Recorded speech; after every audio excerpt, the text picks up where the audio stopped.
Ndaira sirimba lero bino byogera byakumoyo toboyo mtima gwange munda ekukubira nze ne kuntujja omukwano lero njagala otegere nti wampamba wotoli siryasenywa nze sebaka nyabo mukwano atulaba ku Delta TV tukole nkwaniriza nnyo mu programu eno ey'okwanjula wamu n'embaga wabula lwaliro nga kikyuseemu bakiyita okuyingira ne giveaway wamu n'embaga twasemeza twabonera okureeba era ng'olunaku olwaleero bwe nabadde eri ebihare mu mbalala bampadde erinnya lya Aine Byona ayimiridde mu maaso go bamuyita Aine Sharita ndi ku Malakai Ecology nga wondaba era nga Malakai Ecology kyekifo osobola okubeera ng'okolera wedding reception yo era nga bwe nkugambye nti wano eno ku Malakai Ecology osobola okubeera ng'okolera wedding reception yo n'okolerawo ne birthday party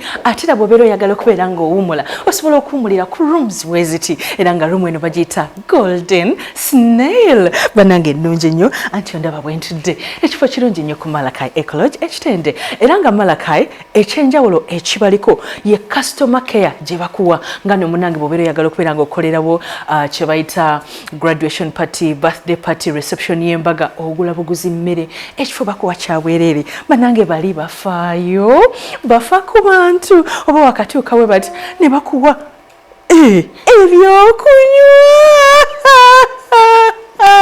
nga neyanziza kajuice kikano kompadora kano ka cocktail juice kagenda kukola bulungi ate ng'egyo badde ng'oli busy oli mukolo otambudde na jovudde kagenda kukukakanya obukoowu kansooke ntesitingeko ndabe ekyo ngamba oba kyekituufu kano kaseke kano ngati kasike kaseke ka bulijjo natural, just enjoy our nature. Buli ekiri wano kibeera nature kano kaseke naye nga bakakoze mu muti mwana kyagambye kyekyo mama wulira obuwoomi kaneeyongereko nakola olwaleero programu ndaba ng'egenda kundwisa nga sinnanywa kajuisi kano annange yangu ku Malakai Ecology ebisigadde obyezuulire nkugambe byempulidde nga kawooma nga kalungi Auntie Fiona, thank you so much. Nanga munaye nkugamba nti wano service eyo yokka osobola okubeera ng'ogifuna ku Malakai Ecology wali kitende ku Entebbe Road. Essimu zaabwe kweziri mukwano. Kubira aba Malakai oyagala kufuna wakusula oyagala kubeera ng'okolayo ka tea party, ka picnic, kuwummulamu olye ku fish, olye ku chicken, osobola okubeera ng'ojja ku Malakai Ecology ekitende amanye gange nagagambye nze Aine nenga munaye bampita Sharita mazima wanvu olwo okuba twabadde Embara Bihare ne bampa erinnya lya Aine Byona. Nkwaniriza nnyo mukwano ku Delta TV tukole twongera okugamba nti banaffe abanjovu estates bagamba nti bwomaliriza okubeera ng'okola emikolo bwegiti tosaana kubeera nga mukyalawo omutwala mu nnyumba mpangise tosaana kubeera ng'oli ku bunkenke n'omugolewo baleke babalangire mwakoze embaga ey'ebbeeyi kyokka mukyapangisa nedda bwomaliriza bwoti embaga genda ku Njovu Estates osobola okubeera nga teweefunira poloti ebbeeyi ya poloti yakuteesa osasula n'ekibanja mpola banaffe abanjovu Estates basangibwa wali eri ku Nansana Business Center era ku office ya Njovu Estates ate era nga be bannannyini ba Njovu Junior School Nansana Wamala kale no munaye tugamba nti genda obeere ng'ate ogula poloti ate banaffe aba Sharitas by the World ne School of Beauty be bankozeko akaviri n'okunsiba kano ka penso akaliko Teacher Scovia yankutumidde Teacher Smile yankutumidde Teacher Ronnie Teacher Sarah mwena Francis bonna betukola bonna ne ba student baffe aba Sharitas School of Beauty mbatumidde nnyo tugamba nti mukwano genda bakusiba enviiri genda bakoleko makeup genda bakustyling tukola ku bagole tulina package yonna ey'omukolo gwonna decoration cake video bifaananyi tents butebe byonna music ku saloon gowns changing dresses ku Sharita's Bridal World webiri ate nga tugamba tuli mu kwaniriza n'abayizi abagala okubeera nga bafuna oba nga basoma eby'enviiri okukola ku bagole na buli kimu. Emisomo gy'ebyemikono gavumenti yayongedde tugamba gye giriko capital mutolo ate nga akasente kavaamu nga kangi. Leeta omwana wasome eby'enviiri asobola okubeera nga yeetandikirawo eby'emirimu. Tulina emikolo gyaffe ebiri olunaku olwaleero.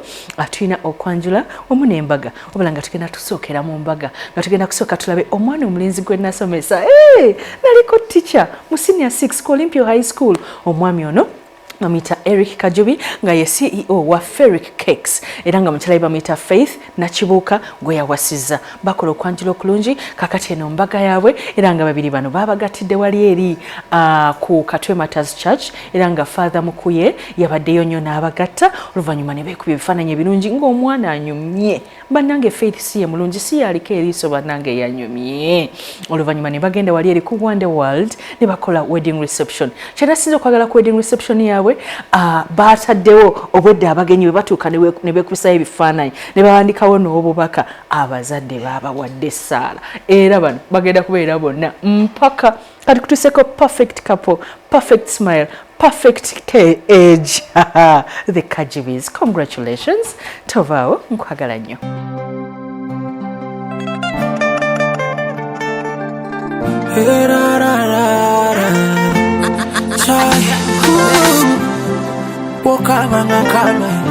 When you cry, I'll keep for you and they go die for you. Kajubi mpeta tokana, ozeza butambira ng'omwana enolava yafedala yakusabira tubenga tetwawukana byonna byennina nkwerabisana. I love you more than that. I wanna be the father w'abaana babo bosala. Tugende mu church ofuke my baby, yeah. We're too look and the one you've been looking for.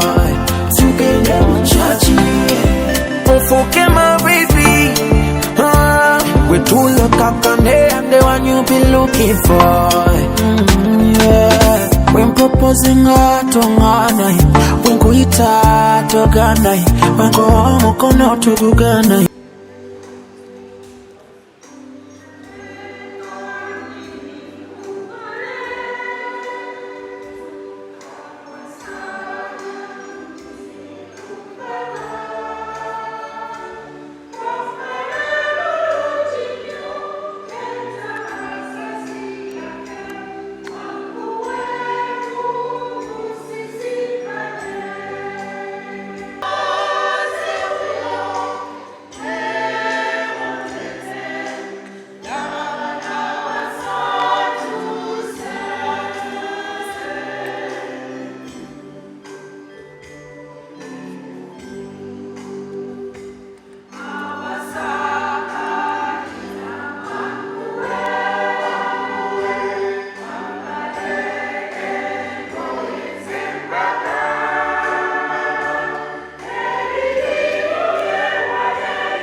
Canon in D, ng'omugole omukazi ayingira.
atandeka kuva kusoma bwe katende kusente Obuganda tusanyuse okulaba obubuulizi Henry Kasule omubuulizi wa wano mwanirize n'engalo ezamu okufaniriza n'omukwano gw'ogwo balaba nga munyumye Mukama yeebaze sisita Mukama yeebaze okufaniriza abazadde ab'enjuyi zombi abatuzaadira omwana omuwala n'omulenzi mubanirize n'essanyu ate mubanirize ekwaya eno eya Osset Church Nkokonjeru sasa kwalaba abasawo n'abanyabo kale munange Kajubi Eric ne Faith Nakibuuka mbagamba era mbalagira mwembi ng'emulira ku lunaku luli olw'entiisa olw'emisango ebigambo eby'ekyama ebitima byonna ebirabika kale oba okumwe alina ensonga gy'amanyi omulobe lwatibwa ne munne ajja tulekaka Eric olina ensonga kulobe lwatibwa ne Faith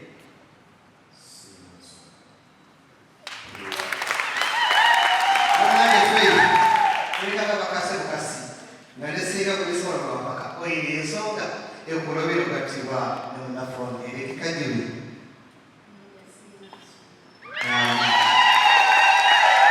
kubanga mutegeere ddala nti abantu abagatibwa ng'ekigambo kya Katonda bwe kitalagira tebagatibwa Katonda n'okufumbira kwabwe kuba kwa nsobi mukola kimu bibiri sebo nkulu kukwasa mwanyina zono taliiko lubale era omukumi taliiko lubale kale tugeze kuba yatonye naleka amandi bweru emmere netajja mu budde okomyewo okobi tokuba kati obusungu bwonna obugattanga n'obusa kagoma kano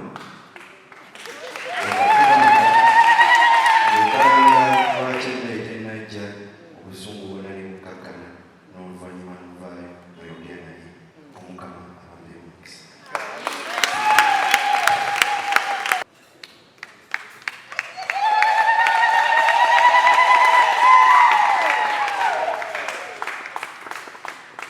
akalulu ogeremu leero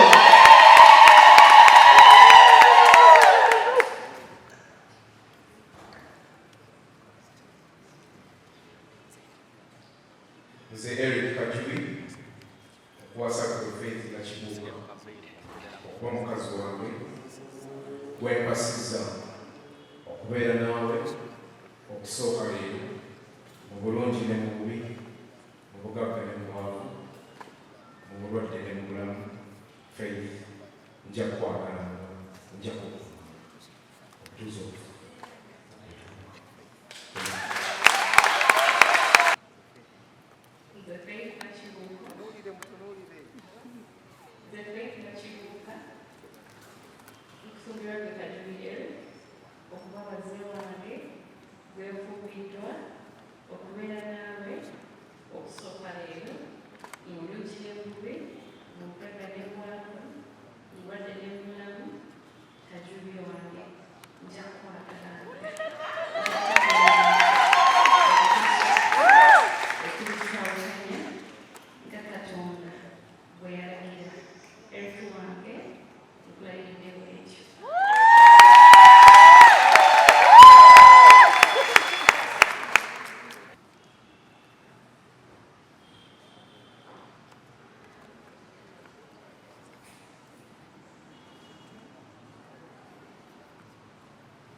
Faith Nakibuuka okuwasa n'empete osabisa omubiri gwange gwonna okuwa ebintu byange byonna eby'omu nsi n'obwagala bwange bwonna mu linnya lya Kitaffe n'Omwana n'Omwoyo Omutukuvu.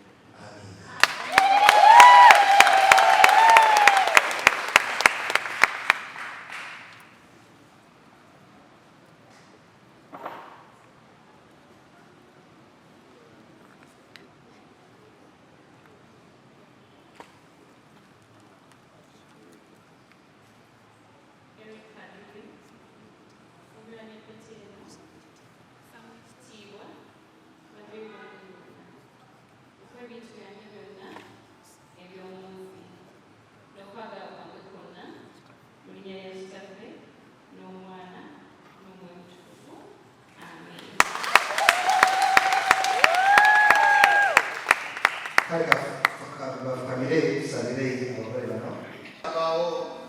omutonzi n'omukuumi w'abantu bonna agabe ekisa kyonna eky'omwoyo olukola obulamu obutaggwaawo obw'omukisa abadde bano Eric Kajubi ne Faith Nakibuuka betuwa omukisa mu linnya lye nga Isaaka ne Rebeka bwe babeera awamu nga beesigwa bwe batyo bano Eric Kajubi ne Faith Nakibuuka era bakwatira eddala endagaano gye balagaanye gye balayidde n'empete n'eweereddwa n'ekkirizibwa ye mujulirwa era ke kabonero k'okwagala kwabwe mufumbo tukuvu n'emirembe bakwate ebisazi walagira wa Yesu Kristo mukama waffe. Katonda beegatta awamu omuntu yenna tabaawukanyanga. Katonda beegatta awamu omuntu yenna tabaawukanyanga. Katonda beegatta awamu omuntu yenna tabaawukanyanga. Kubanga Eric Kajubi ne Faith Nakibuuka bakkiriza ofuingana obufumbo obutukuvu era balaze bwe batyo n'okuwa n'okutoola empeta n'okwalagana amakotte mu mikono wano kati mboogerako nti ono ye musajja n'omukazi abafumbiriganye mu nnyera kitaffe n'omwana n'omwoyo obutukuvu.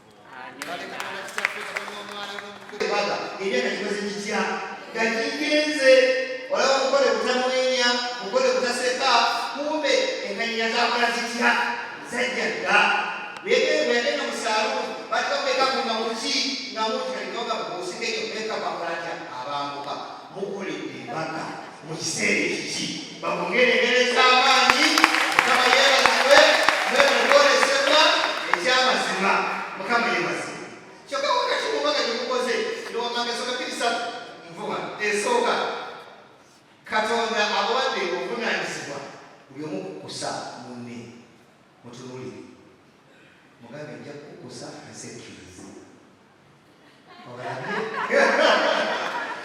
ebunagibasoze kukusa kiki ekitumi kyetusomye kigambye tolekanga muno ng'akola atya ng'ayaka ntegeerera era okumanya nga omuntu yeyase ayaka kyekitumi kyetusomye mu luki mu lubereberye mukyera obutufale akola atya ayaka anoonya akusa takola atya taliwo n'omwami ali mu biki mu biye kajubito bulira mu biyimuse nkwegeri omwana oyo yakireetanga era bweresamubaza ti kyakwetagako tolina kweka ng'ayagayagga baba bona obutafuka byakayagaya netujja kola tukayanga olirota mu kiki mu sowaani ani genda okusemula mu linnya lyani lya Yesu.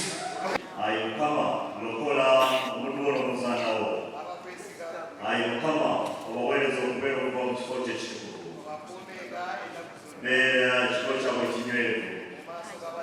Ayi Mukama oli okusaba kwaffe. Ayi Katonda kitaffe ow'omuggulu obawa omukisa abaddu bano osige ensiko ey'obulamu obutaggwaawo mu mitima gyabwe. Byonna bye banayiganga obulungi mu kigambo kye ekitukuvu babituukirizenga ddala mu bikolwa byabwe. Ayi Mukama obawa omukisa era nga obawa omukisa Ibulayimu ne Saala n'obasanyusa nnyo. Kkiriza okuwa bw'otyo abaana bo bano Eric wamu ne Faith omukisa gwo bawulirenga byayagala batuule emirembe mu mukono gwo babeere mu kwagala kwo ennaku zonna ku bwa Yesu Kristo Mukama waffe.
Okyalaba okwanjula n'embaga.